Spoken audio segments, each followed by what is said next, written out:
கோபம் இருக்கும் இடத்தில்தான் குணம் இருக்கும். நம் கஷ்டம் நம் துயரம் இவற்றைதான் நாம் எதிர்கொள்ள வேண்டும்.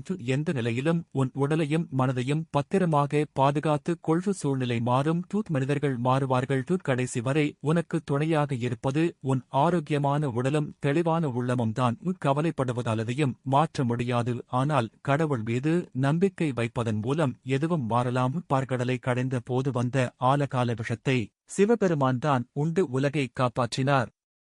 அதனால்தான் சனிமகா பிரதோஷம் சக்தி வாய்ந்தது என்று சிவனை தரிசிப்பது 40 பிரதோஷம் பார்த்த பலன் கிடைக்கும் தான் என்ற அகங்காரத்தை விட்டுவிட்டு ஓம் நமசிவாய என்ற மந்திரத்தை கூறினாலே போதும். நம் பாவங்கள் நீங்கி விமோசனம் கிடைக்கும். நம் கஷ்டங்கள் நம் துரோகங்களை சமாளிக்க முடியாதவர்கள் என்னை ஏன் படைத்தாய் என் மனம் நோகும்போதுதான் கடவுள் நம்மிடம் வருவார். இதெல்லாம் நாம் உண்மையாக இருக்கும் போதுதான் இது நடக்கும். பணம் இல்லை என கவலைப்படாதே. விரைவில் பிரச்சனைகள் தீர்ந்து செல்வ வளத்துடன் வாழ வழி கிடைக்கும். எனவே சிலர் பேசும்போது நியாயம் இருந்தால் சத்தமும் அதிகமாய் இருக்கும். எனவே கோபம் இருக்கும் இடத்தில்தான் குணம் இருக்கும் என்பதை உணர்ந்து சந்தோஷமாக வாழ்வாங்க வாழ